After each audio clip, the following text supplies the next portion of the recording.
take it real soon. You know we got what you need, baby, so take it, move along. I said we got what you need, honey, come and groove along. Come on. Rolling on the highway and the beat goes. Wow! Come on, and groove along. Come on. Said babe, I said babe, oh honey,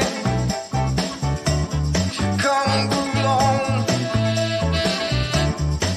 You gotta feel it, yeah, you gotta move along. You gotta feel it, feel it, feel it, feel. You gotta feel it, feel it, feel it, feel. You gotta feel it on the roadway. You gotta move along. Wow, baby, you gotta move along. I said, baby, you gotta move along. I said, honey, take it real slow. I said, honey, just take it real slow. Oh, oh, oh. You gotta groove on. You gotta groove on.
Good morning, everybody. Welcome to Jubilee Circle this morning. We're so glad that you have joined us this morning here in the building and also out there in YouTube land. If you are watching us on YouTube, you can go to jubileecircle.com and download today's bulletin, or there should be a link right below the video here if you're watching out on YouTube proper. So download the bulletin and follow along. Here we go. 2, 3, 4.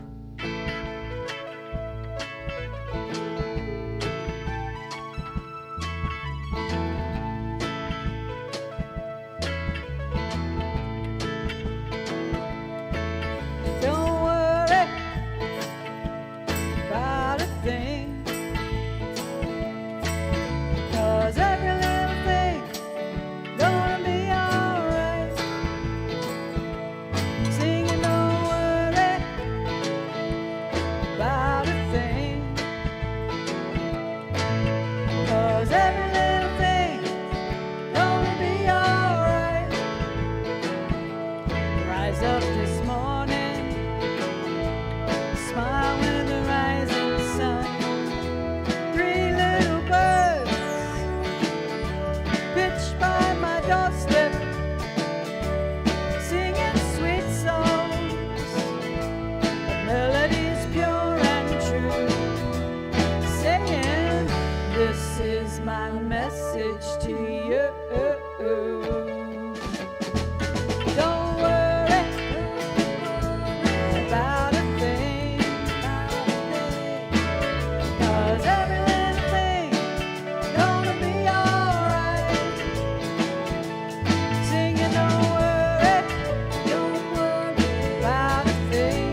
is my message to you. Don't worry about a thing, 'cause every little thing is gonna be alright. Singing, don't worry about a thing, 'cause every little thing gonna be alright. Everybody sing along. Don't worry about a thing, 'cause every little thing's gonna be alright. Singing, don't worry about a thing, 'cause every little thing is gonna be alright. Don't worry about a thing, 'cause every little thing is gonna be alright. Oh yeah. All right, welcome again here to Jubilee Circle this morning. We are thrilled that you are here and joining us, and we are continuing our VIA Negativa theme of the Tao of Darkness. And in the Tao Te Ching, darkness is what represents the indiscernibility of life. When we bring curiosity and awareness, though, to those perceived mysteries in our lives, we can see how the holy is always moving in, through, and around us to help us remember who we truly are, that we are the light of the world, we are innocent and beloved. And I just wanted to acknowledge this morning, this is one of those scary weekends, right? Everybody's dressing up like scary monsters. If you were at our party on Friday night, you saw some scary stuff. Aliens took me away. But it let me play the gig first, so there's a video out there if you guys want to look. It's fun. We had a good time. The Mona Lisa was here. It was great.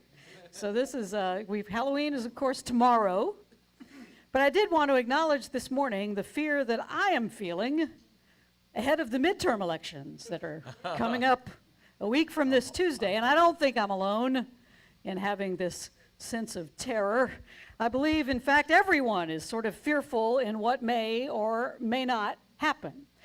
But the thing is, we're all fearful for different reasons, right? So the outcomes that strike fear and terror in my heart bring a sense of joy and elation to the hearts of others. And what's going to make me happy would make them sad and terrified. And this jubilance is how we know that fear is not real. A Course in Miracles says that only love is real, that unfiltered, unadulterated, unconditional, infinitely powerful kind of love. And that love wills one thing: for us to recognize it as our true home, because that's what makes it real. If fear were real, we would all be afraid of the same thing. But we're not. The unreality of fear is what keeps us all afraid of different things. And to put the cherry on top for the ego, it keeps us afraid of each other. Fear is the ego's trump card that keeps us mired in our feelings of separation. So how do we step away from this unreality of fear? Well, we begin by seeing the ego for what it truly is. It is an imaginary friend that keeps getting us into trouble. That's not easy, because the ego has all sorts of tricks to keep us perpetually frightened in the world, frightened of each other, frightened of ourselves. It shows us this world that it says is filled with evil, with conflict, with meanness and grievance. The ego, though, it's like a trick-or-treater at the door. Trick or treat, it screams, and we choose trick 99% of the time.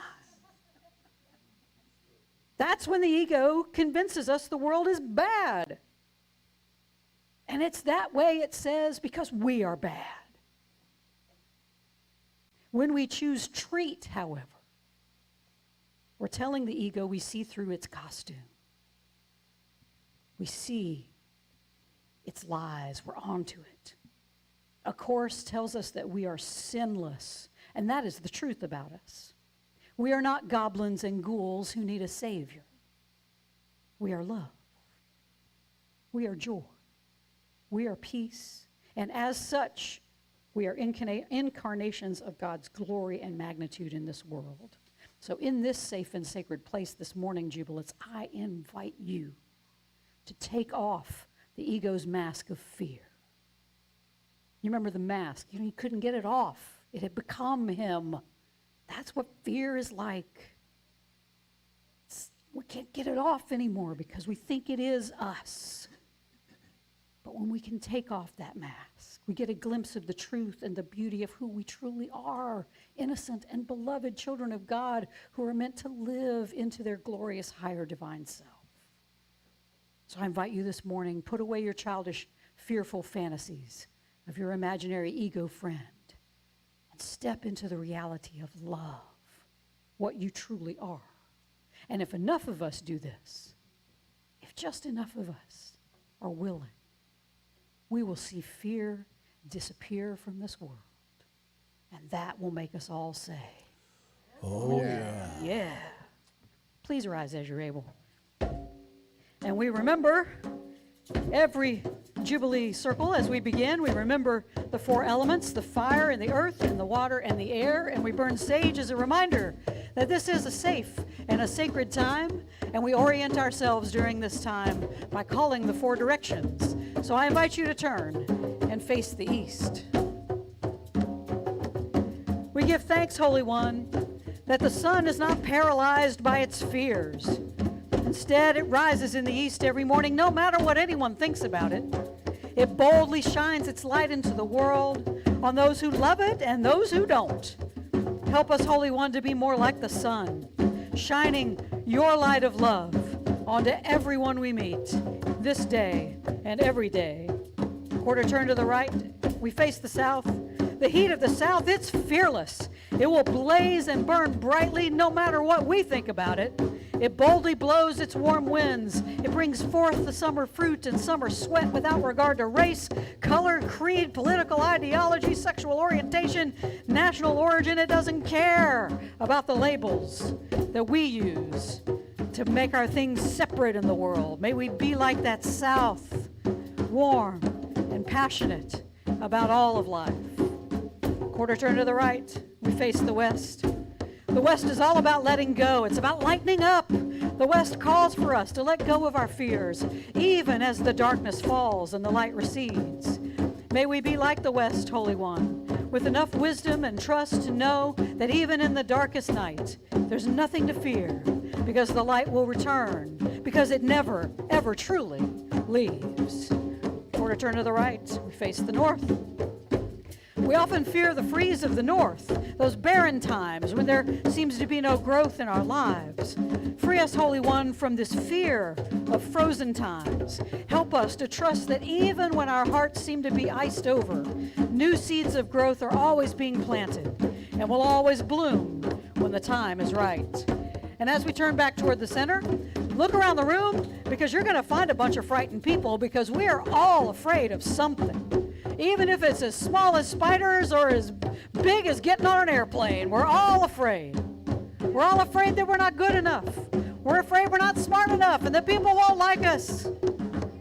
But hear the good news this morning: be not afraid, jubilants.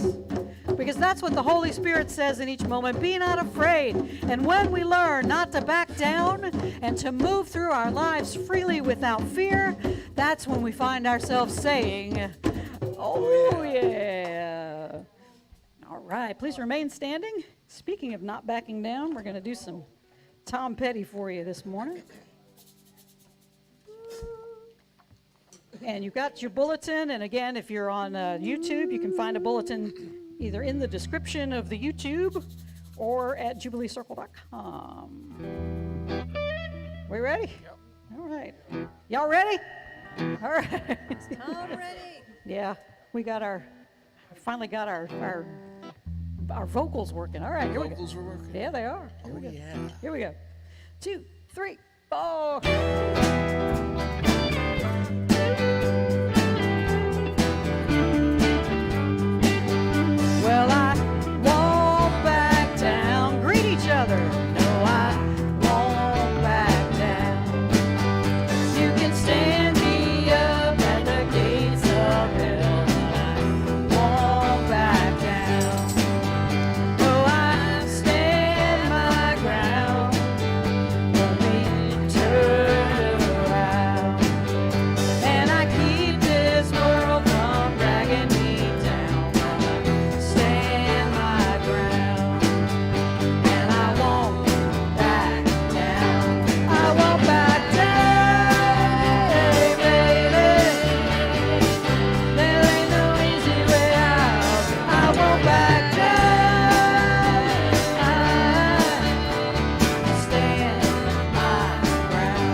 Hey, you may be seated if you're not partying too much out there. Which is also okay. Yeah, you know, everybody's social this morning, so. All right. Or any of those things. Please do not fall asleep. Oh, no. All right, so welcome again. We're so glad that you are joining us this morning. And just a little bit about Jubilee Circle. We are an inclusive, progressive interfaith community here in Columbia, South Carolina, broadcasting around the world.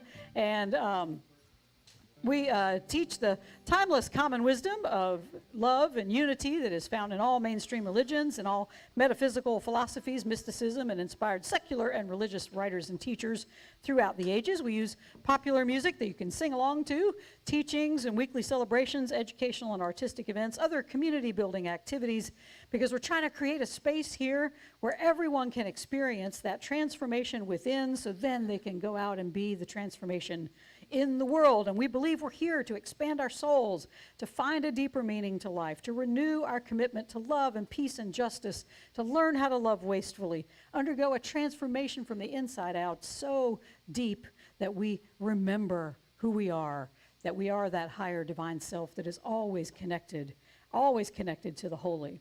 We also recognize we're all part of God's good creation. We're formed in stardust as well as love and joy. But we forget that. We arrive on the scene and we look around and we see you over there and me over here, and we believe in separation. And then that's when the judging begins.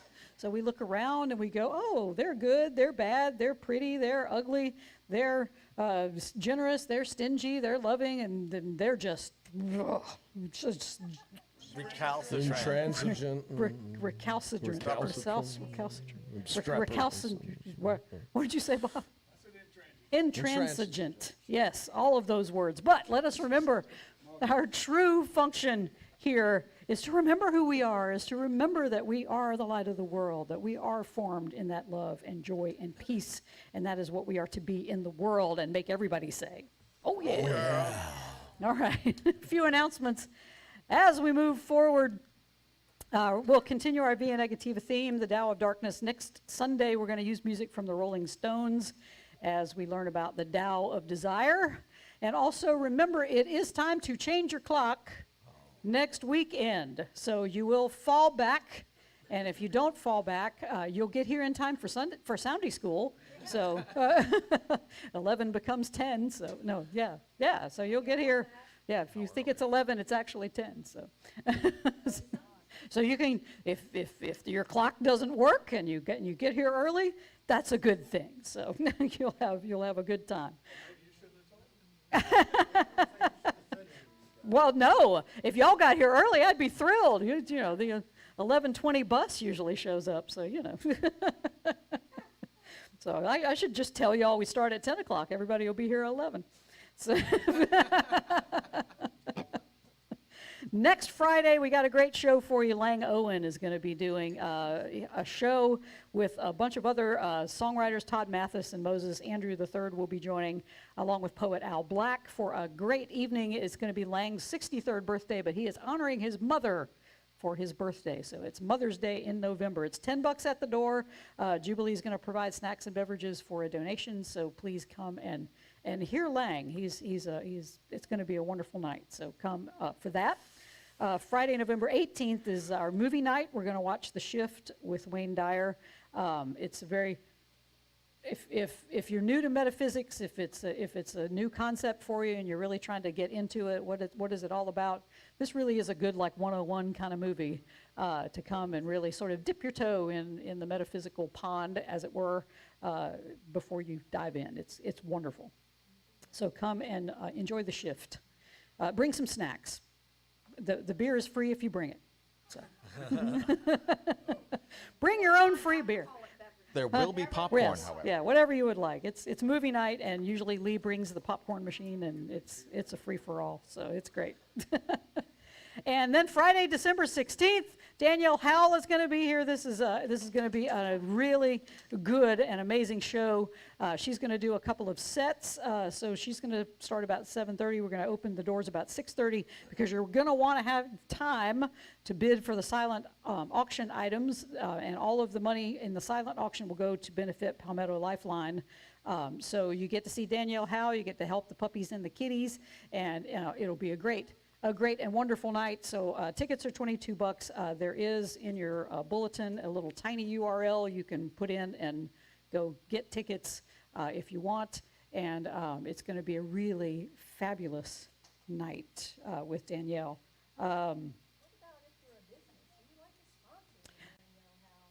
Yes, and if you have a business and you'd like to sponsor our fabulous concert, we would love to hear from you as well. That would be, we do need some sponsors. It would be nice if we've got some businesses who want to help the puppies and kitties and music in Columbia area. That would be lovely. Please be sure and go to Jubilee Circle and send me a message. And also, Friday, January 6th, Jubilee Circle will turn 13 on January 9th next year. So on Friday the 6th, we are going to celebrate with a birthday party drag show. Yay. So it's going to be a lot of fun right up here. Huh? You're going to be in drag? Okay.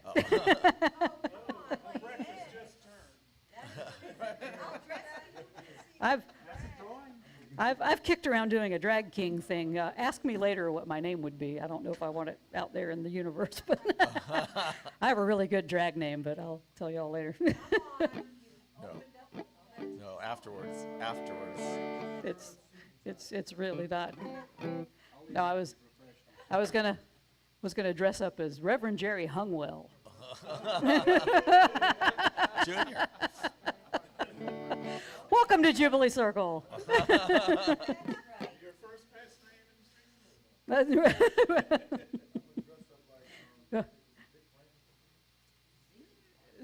Okay, all right. Okay, moving right along. And Sunday School always at 10:30 on Sunday mornings, and Course in Miracles discussion group Tuesdays at 7.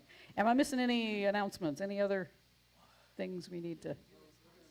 Oh, yeah, there's, Julie's concert. Tuesday night. Tuesday night. It's held at Eastminster Presbyterian Church Chapel. Okay, It's going to be starting at 7 o'clock. on Tuesday night. Yes, and there's no charge, but they're taking donations for sister care. So Oh, they're okay. going to be, Wonderful. it's a wonderful group. Beth and I are playing one number with them, and they are one of the most wonderful, beautiful choral groups I have ever heard in my life. Wow. It's all female, yeah. It's Yeah. called, She Sings. Okay, get your microphone. It's Tuesday Tuesday night night, at 7 7. o'clock. This coming Tuesday at 7 at Eastminster Presbyterian? Okay. Yeah, what? I'm trying to remember. Huh? Yeah, we're canceling the Course in Miracles class so we can all go have that. And if you like to Pretty sing, big. dance, or do anything creative, Sunshine Delusions, half of this band, is going to be hosting or guest hosting Uncle Fester's open mic on Sunday afternoon, 3 to 6 p.m. And it is Which Sunday? November 13th. 13th. Okay. November 13th. And don't forget about the puppet theater. Okay, thank you. And don't forget about any plumbing or electrical needs. See me. All right. She's a marketing buzzsaw. Yes, she is. Is that it? All right. Hear these wise and holy words. From A Course in Miracles, Chapter 12. Fear is a symptom of your own deep sense of loss. If when you perceive it in others, you learn to supply the loss, the basic cause of fear is removed. Thereby, you teach yourself that fear does not exist in you. This means for removing it in yourself, and you have demonstrated this by giving it. Wait a minute. The means for removing it is in yourself. The means for removing it is in yourself, Yeah. and you have demonstrated this by giving it. Okay. Fear and love are the only emotions of which you're capable. One is false, for it was made out of denial, and denial depends on the belief in what is denied for its own existence. By interpreting fear correctly as a positive affirmation of the underlying belief it masks, you are undermining its perceived usefulness by rendering it useless.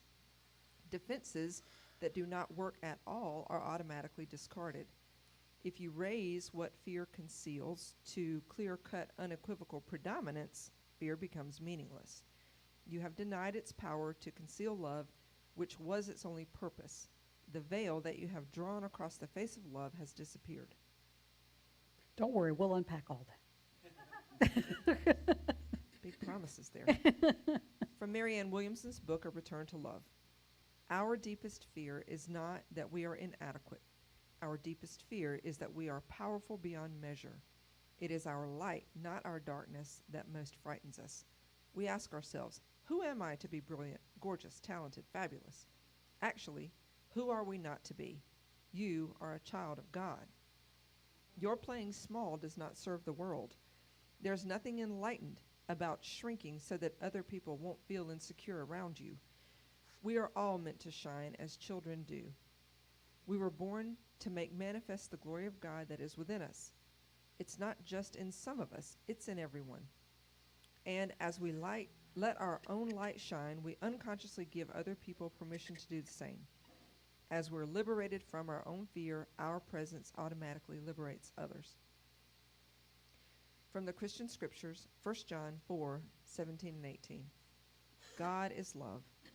When we take up permanent residence in a life of love, we live in God and God lives in us. This way, love has the run of the house, becomes at home and mature in us so that we're free of worry because our standing in the world is identical with Christ's. There is no room in love for fear. Well-formed love banishes fear. Since fear is crippling, a fearful life, fear of death, fear of judgment, is one not yet fully formed in love. These are wise and holy words. Thanks be to the holy. All creation is holy word. All creation speaks volumes of the holy. Hallelujah. Our song this morning comes from the Foo Fighters. This is a song called Times Like These, and it comes from their 2002 release, One by One. It goes a little bit like this.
Many years ago, Angie Gorman was in bed alone at home when a man kicked open the door of her bedroom.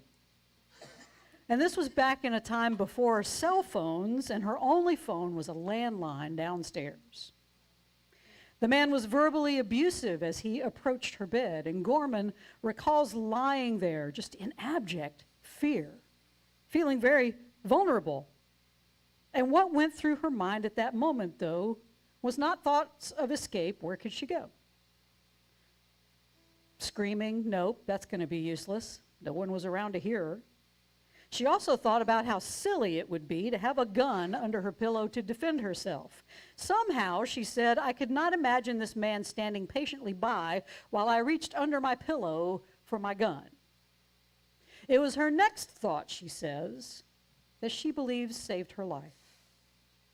I realized, she said, with a certain clarity, that either he and I made it through this situation safely together, or we would both be damaged. And in that moment, she says, she found herself acting out of concern for both their safety, keeping him from committing an even more heinous act that would have damaged both her and him. That thought, she said, disarmed her. It didn't eliminate her fear, she said, but it did loosen fear's grip on her just enough for her to see what she needed to do. Talk to him. She asked him what time it was. He answered.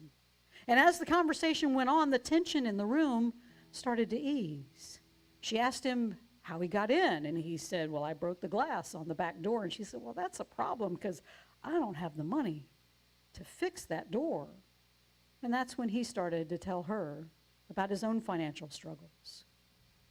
We talked, she said, until we were no longer strangers and I felt it was safe to ask him to leave. But he didn't want to leave. He told her that he didn't have any place to go. So she said to him, why don't you stay on the couch? And he did. And she said she stayed up all night, wide awake and shaking, right? Right? The next morning, she made him breakfast, and he left. Gorman was able to diffuse a potentially violent situation because she acted in an unexpected way. Those who attack their victims expect to be attacked back, or at least fought off in some way. They expect their victim to scream, to fight back, to try to escape, by responding instead, though, with curiosity and wonder. Gorman put the attacker back on his heels. He was off balance. She did what A Course in Miracles instructs us to do, to replace our fear with love, thereby replacing the attacker's fear with love as well. The only reason an attacker ever attacks is because of fear. Fear is a symptom, our reading says this morning. Fear is a symptom of your own deep sense of loss. If when you perceive it in others, you learn to supply the loss, the basic cause of fear is removed. The basic cause of fear, jubilants, is the feeling that we have lost our connection to our higher divine self, that we've lost that internal sense of the eternal, of the unchanging and unconditional love that created and sustains us. If we can reconnect to that feeling, that knowing that we're innocent, that we are beloved children of God who are meant to be the light of love in the world no matter what circumstances come upon us, then we can remove all fear from our lives. By interpreting fear correctly, A Course says, as a positive affirmation of the underlying belief it masks, you are undermining its perceived usefulness by rendering it useless. Defenses that do not work are all automatically discarded. And this is exactly what Gorman did. All the usual defenses, screaming, trying to escape, fighting back, reaching for a gun, all useless. She interpreted her fear correctly as something false that would not help her at all in this situation. Instead, she correctly interpreted her intruder's fear as a call for love. And she supplied the loss. She was the one who supplied the love in the situation, and they both made it through the night together safely. I will not deny, jubilants, that we live in fearful times because of political polarization, ongoing class warfare, unstable economic conditions, a general sense that the world's going to hell in a handbasket. We're all kind of jumpy. We're divided so thoroughly in this country especially, that we can't even begin to see the loss of love in others, let alone find it within ourselves to supply that love so that our mutual fear of each other can be ended once and for all. In short, we are deathly afraid of each other in this moment in history. It's times like these, though, that we have a choice. We either give in to the fear, and none of us make it through this safely. It's every person for themselves. Or it's times like these when we learn to love again, to live again, to rediscover what we have never, ever lost, our capacity to bring love to fear whenever we encounter it, either within ourselves or in the world around us. If you raise what fear conceals, the Course says, to clear-cut, unequivocal predominance, fear becomes meaningless. You have denied its power to conceal love, which was its only purpose. The only purpose of fear is to make us not see love. But if we can see through the false fear, the veil that you have drawn across the face of love has disappeared, of course says. So what are you afraid of this morning, Jubilants? Are you afraid of what might happen politically in the coming weeks in this world? Are you afraid of what might happen to you personally, be it in a relationship, a job, or how the whole political shakeout in the next few weeks might affect you personally or the country as a whole? I invite you this morning to raise what fear conceals to clear-cut, unequivocal predominance. Instead of looking out into the world and feeling terrified, look at it through the eyes of love. Everyone you see as an enemy, everyone you see as an idiot who votes wrongly, it's simply that man at the end of Angie Gorman's bed. They're lost. They feel alone. They feel unloved. They have no place to go. And the only thing they can think to do is to lash out at those around. Deny these things the power to conceal your love. The love we have to offer this world, Jubilants, that unfiltered, unconditional, unadulterated love of the holy, it has no opposite. And it will always, always, always defeat fear. So we have a choice in every moment, Jubilants. We can try to master our fear. How's that working for you? Or we can learn to become masters of love. And only one of these choices will heal this world in times like these. Breathe deeply.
That helped Angie Gorman diffuse the violence that this intruder had intended to inflict upon her was this: practice.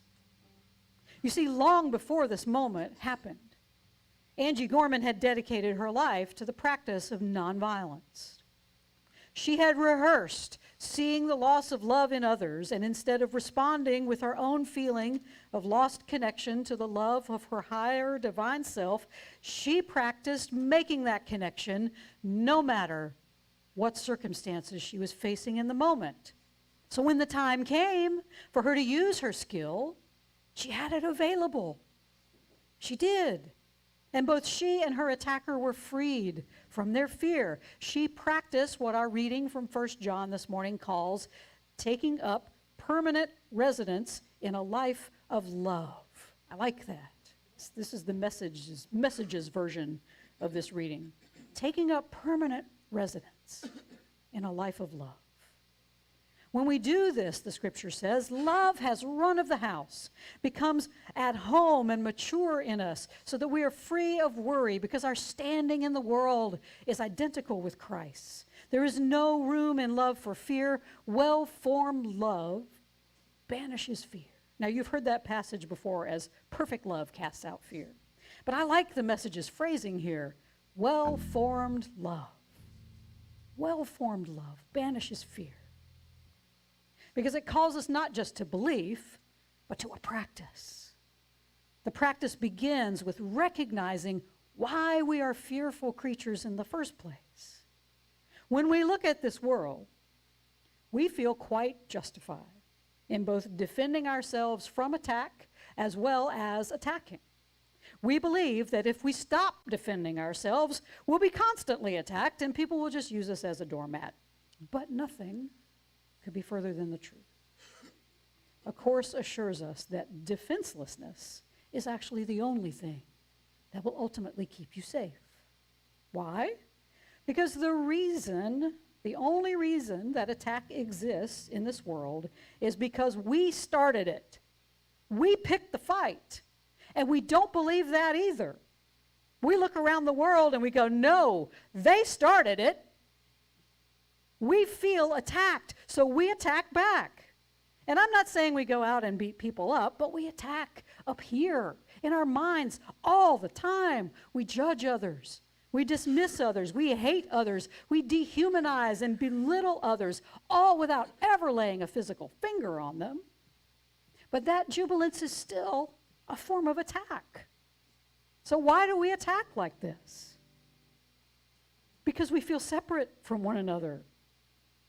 We feel separate from one another because we feel separated from God. We feel separate from this unfiltered, unadulterated, unconditional love that created us. And that fear produces attack within us. And jubilance, that is what we are truly afraid of.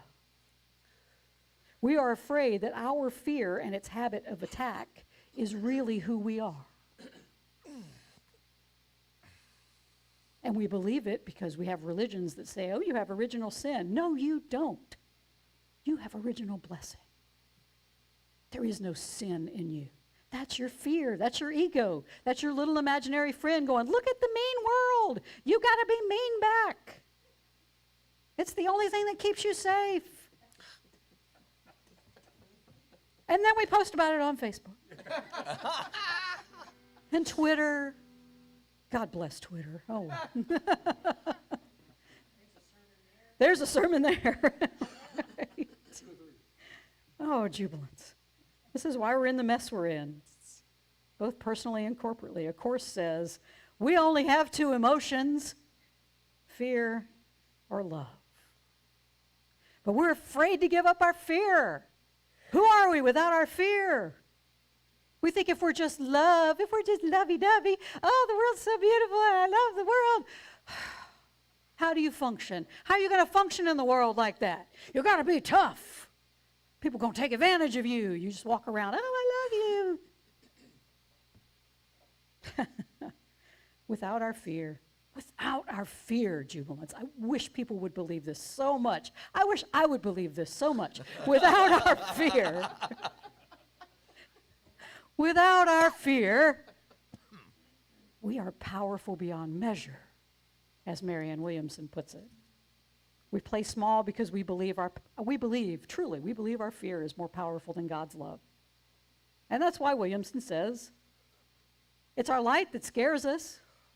It's not our darkness. Everyone remains afraid in this world for one simple reason. One simple reason. Want to know what it is? Ego.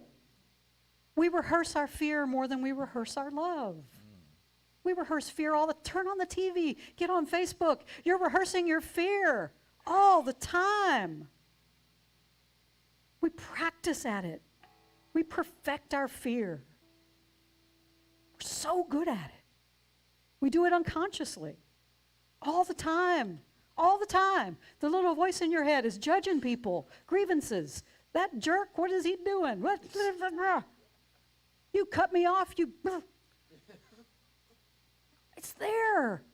We practice it all the time.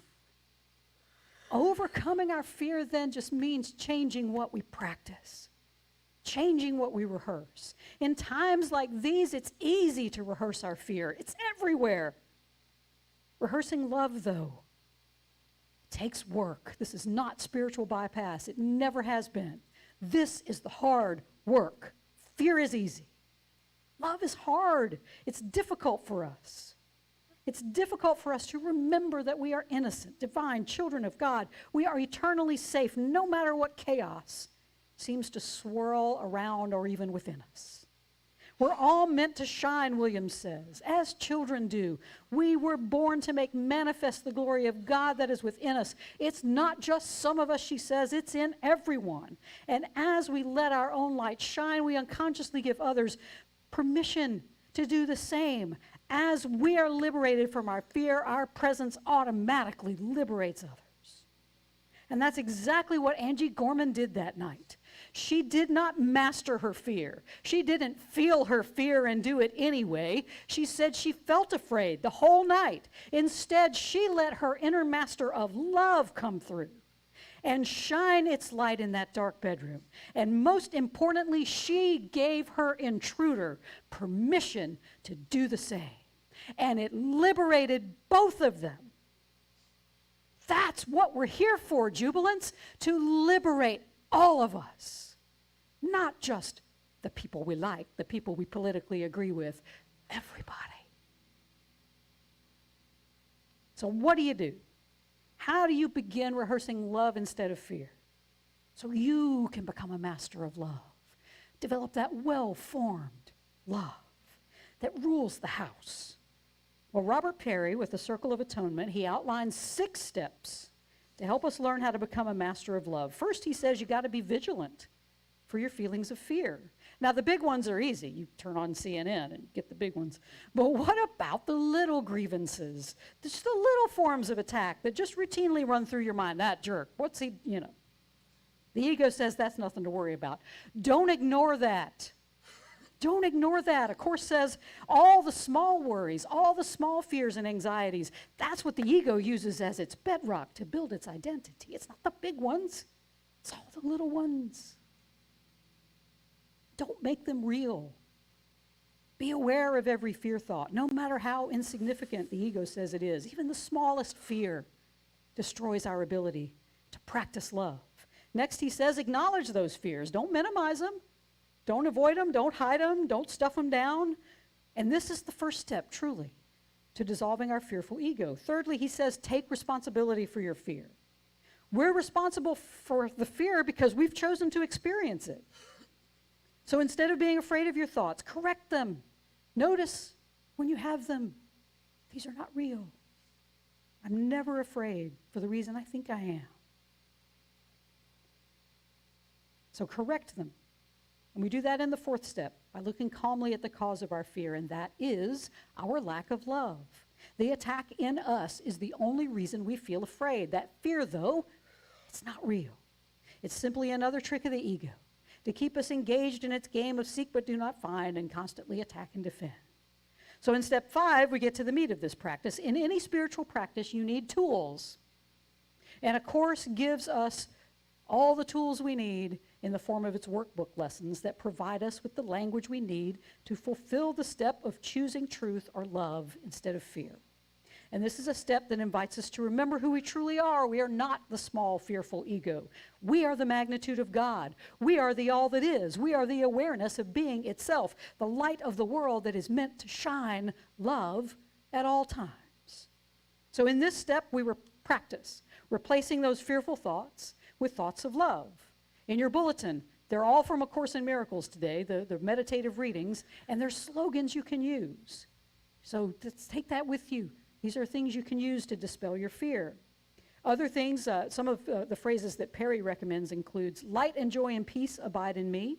My sinlessness is guaranteed by God. Or God is the strength in which I trust. Or one of my favorites, you can afford to laugh at fear thoughts, remembering that God goes with you wherever you go. Ones I use frequently is, in my defenselessness, my safety lies. And I'm learning the truth of that one every day.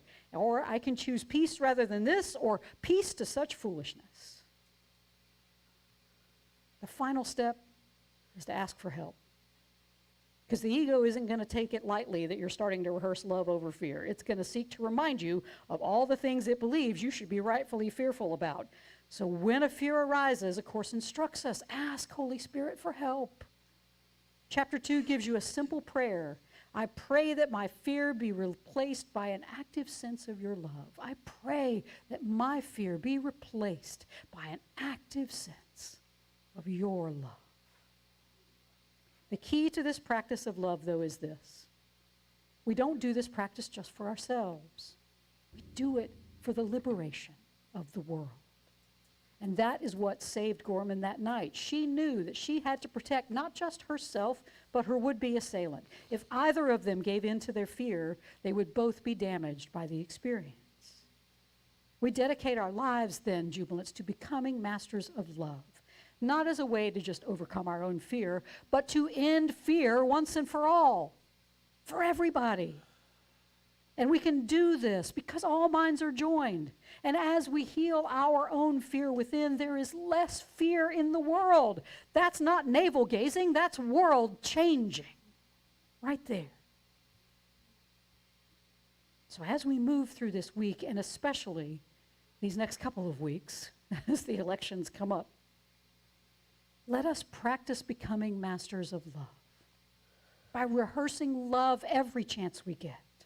Let us give love the run of the house so that we can create the well-formed love that is needed to banish fear, not just within ourselves, but within the world around us. There's so much fear right now. I beg you, don't add to it. Add only love. Because if enough of us do, that's all we'll see.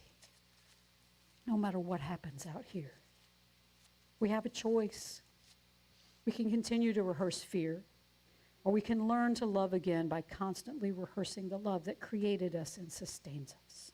So let us, jubilants, seek to become masters of love and master it so well that just our mere presence is enough to dispel all fear and make the whole world say, oh yeah.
I invite you during this meditation time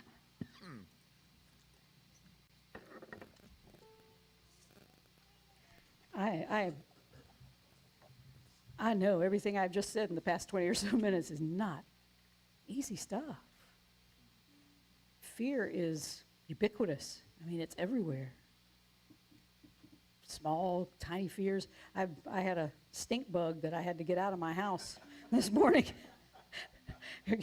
I'm there like, ah! I wasn't going to do that. He just needed to be outside. So I'm just like, go. Fear. I mean, what? It's just a little bug. But that's, I mean, right, yeah. It's when they fly, yeah. I don't mind roaches. When they fly, oh my God, yeah. Okay, all right. We should change the subject. No more bugs. But see, that's everybody. Everybody's like, ugh. Ugh. No, it's not even that. It's not facing the fear. It's realizing that it doesn't exist. It doesn't exist. If I hadn't grown up, with a mother that was like, bug, I would never have learned fear of bugs. This is learned. This is something in this world that we have learned. And if it's something we have learned, it is something we can unlearn. We can stop being afraid of each other. We can stop being afraid of what a government might do. We can stop being afraid of anything. And if enough of us are pumping more love into this world than we are fear, just by the laws of mathematics and physics, it's got to change. Right? That's what I invite you to do. What are your fears this morning? Yeah, sure, go ahead, feel them. That's a good thing. But it's not feel and act anyway. It's feel them so they let you go. So they are just no longer there. Things can happen to our bodies, yes. We can be attacked, we can be hurt, but we are not the bodies either. We're just walking through this world with these suits on. That's not who we are. There's nothing in this world that affects who we truly are. There's nothing that will touch your love. There's nothing that will touch your joy. There is nothing that will touch your peace. Only what you allow to disturb it. But it never, never is killed or harmed. It is always there, ready and available when you feel fearful, to be touched, to be embraced, to be lived into. This is how we make that well-formed love. This is how we practice. Begin your practice in these moments. Practicing love. Knowing that your fears have no power. No power at all.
Breathe deeply.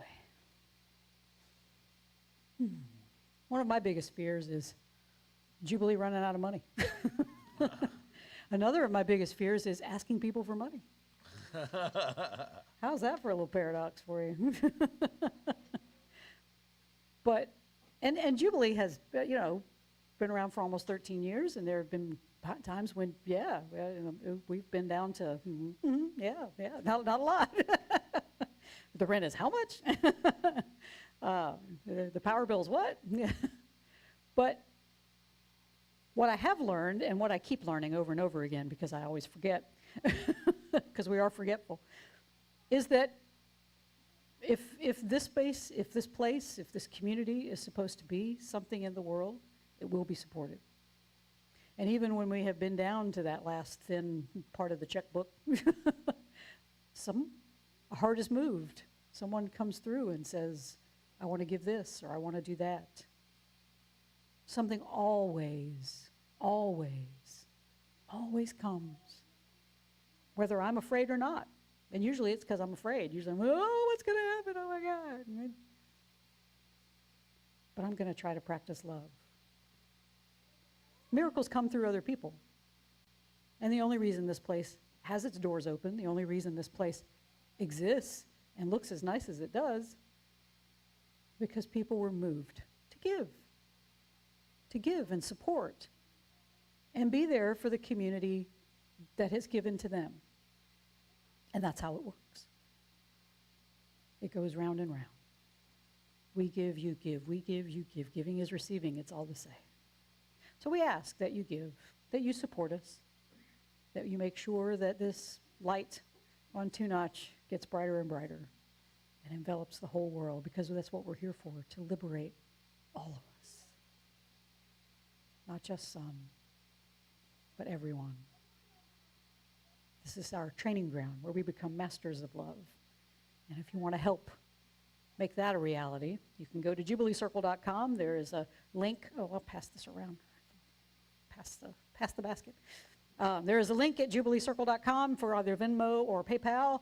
And then there is also the post office box, if you'd like to write good old-fashioned checks, to post office box 4611, Columbia, South Carolina 29240. And we thank everyone who has given in the past, everyone who will give in the future, everyone who is currently going somewhere and giving right now. Thank you so much. We appreciate you. And thank you is something that we are encouraged to say, even if the only prayer we ever say is thank you. It is that form of gratitude, according to Meister Eckhart, that creates the world we want to live in, that world of gratitude and love and peace and joy.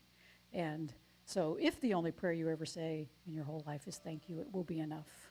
And we will send our YouTube audience on to their day. So thank you so much for joining us. Thank you, we say, and we say, oh yeah.